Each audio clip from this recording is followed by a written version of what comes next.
Okay, Houston, we've had a problem here. Can say again, please. Houston, we've had a problem.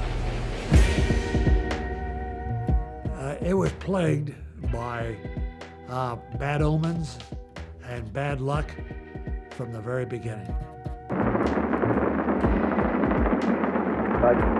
Looks good here, flight. Good agreement.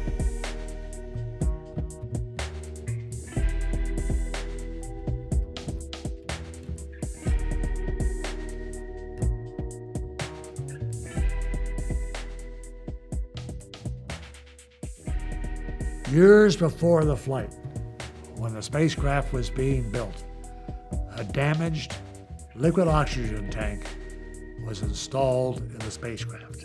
The tank had been dropped on the factory floor.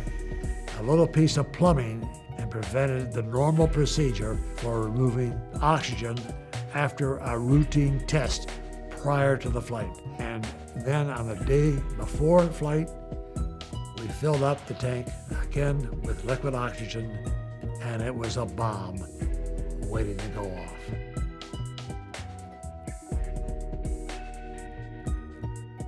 This is the crew of Apollo 13, wishing everybody there a nice evening, and we're just about ready to close out our inspection of Aquarius and get back to a pleasant evening at Odyssey. Good night.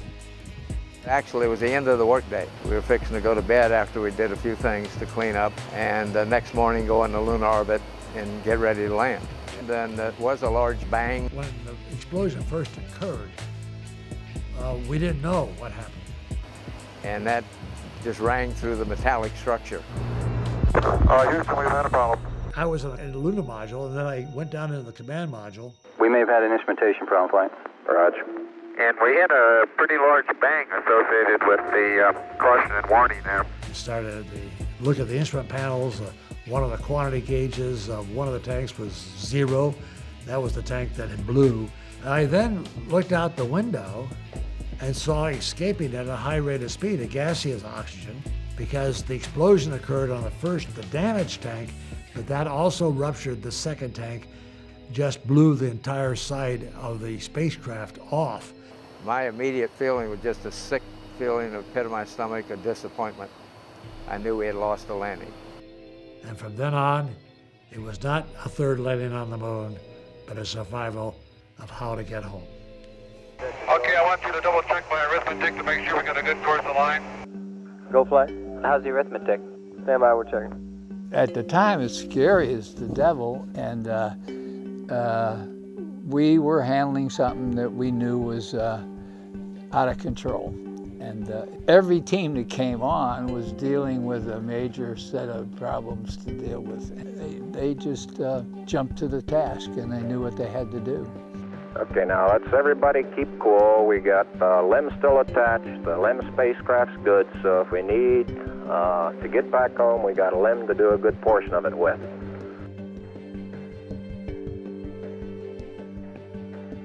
One of the biggest things we had to do in the dying moments of the electrical system in the command module was to transfer the guidance system and transfer the angle numbers from the command module to the lunar module. And we only had about 15 minutes to do that. About 20 minutes after the explosion, it was obvious that we weren't coming to a landing in the moon. We were going to go around it. Glenn had already been down in the trench with trajectory guys and came up with 5 trajectory return to Earth options. So we would have missed the Earth had we done nothing. So the first thing was to get us in the right direction to go around the moon. And that was the first maneuver we made. We used the landing engine, the engine we normally would have landed on the moon.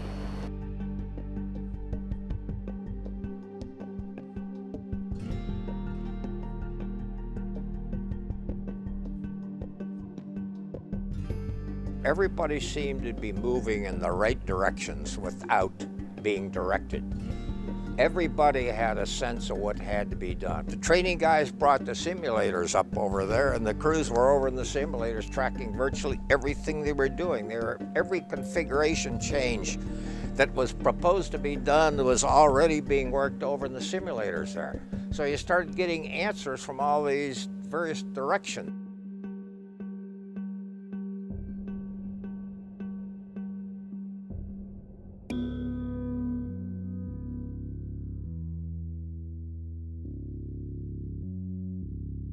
The command module was very wet. There was water everywhere. In the LEM, there's no inner walls, so you could see water on all the connectors, wire bundles, plumbing, every turn of glob of water. And the command module, we actually had to get towels out to wipe off the instrument panel to see the instruments. We copied that report from Jim Lovell of service module separation at 138 hours. And there's one whole side of that spacecraft missing. Is that right? Okay, copy that. Farewell, Aquarius, and we thank you. So it was a question of getting this entire world geared and oriented to one single job: get the crew home. Teamwork was necessary. Good leadership, initiative to think outside of the box when things go wrong, how do we repair them? Those are the three things that were absolutely necessary. I was most proud of being in this team that knew what they had to do, and there was no doubt about it. The team completely faced up to what had to be done. In this case, it was a survival challenge that we were faced with. So there you are, we pulled that off.